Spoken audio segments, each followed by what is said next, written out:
Уважаемые друзья, все мы здесь присутствуем в этом зале, испытываем чувство большой ответственности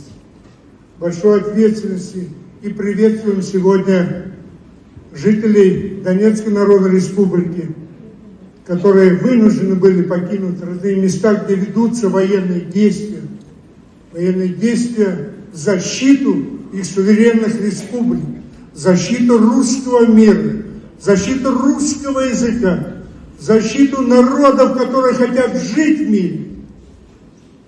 Мы приветствуем тех от лица республики, выражаем сегодня огромную солидарность, огромное понимание, что не русский, не Россия развязала эту войну, не просто специальная военная операция, большие военные действия. В 2014 году, когда произошел переворот на Майдане, когда к власти пришли неонацисты, фашисты, те, кто издевались над ветеранами Великой Отечественной войны, сносили памятники нашей истории и памятники наших победителей. Сносили все русское, запретили русский язык, срывали ордена, которые получали в бою наши отцы. Еще раз убедились в том, что те, кто плескал, обнимался, они уже за спиной носили камень, который бросили в нашу национальную дружбу, разрушить ее.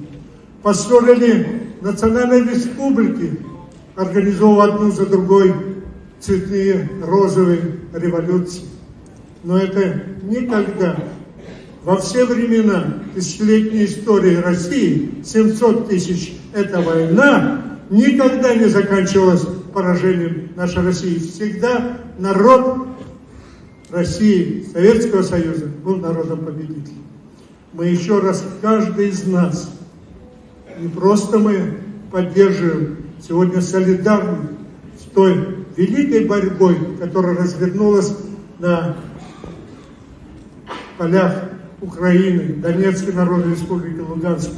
Но и чувствуем ответственность, будем и гуманитарно помогать, поддерживать тех наших солдат, наших военнослужащих, кто с оружием в руках защищает.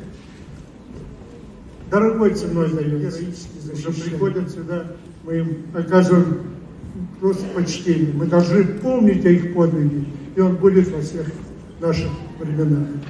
Победа будет за нами. Победа будет за Россией. Другого не дано. Никому еще не позволено поставить Россию на колени.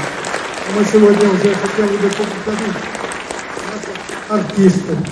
Действительно, вот после этих встреч мы получаем моральные и физические силы, которые дают нам возможность и дальше продолжать борьбу. Победа будет за нами.